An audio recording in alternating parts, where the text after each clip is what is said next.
magaalada muqdisho ee caasimadda dalka Soomaaliya waxaa maanta ka furmay shirka golaha wadatashiga qaran ee doorashooyinka dalka looga hadlayo.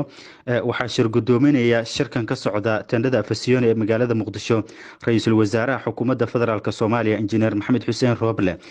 Waxaa ka qayb galay oo furitaanka shirka dhammaan soo wada xaadiray madaxda dowlad goboleedyada dalka sida Galmudug, Jubbaland, Hirshabeelle, Koonfur Galbeed, Puntland iyo maamulka gobolka Banaadir.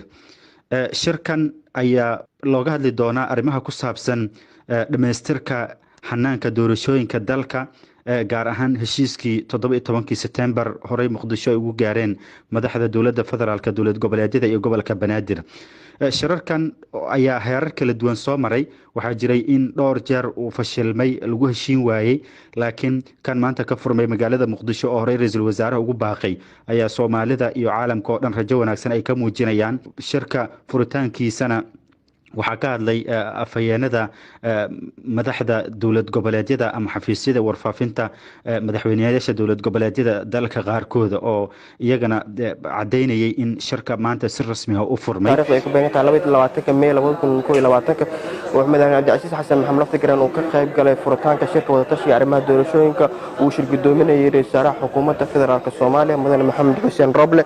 shirkaas oo ay qayb ka ahaayeen madaxda dowladaha xubnaha ka ah dowladda federaalka Soomaaliya sida madaxweynaha dowladda Puntland, madaxweynaha dowladda Koonfur Galbeed, madaxweynaha dowladda Hirshabeelle, madaxweynaha dowladda Galmudug, madaxweynaha Jubbaland iyo gudoomiyaha gobolka Banaadir.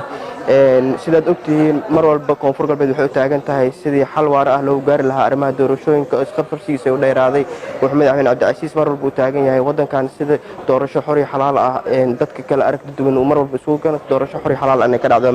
waxyaabihii ku soo kordha shirkan wararkeena dambe ayaan idinkula socodsiin doonaa insha Allah. Universal ayaa si toos ah ula socon doontaan hadba marxaladda shirka iyo wixii ku soo kordha.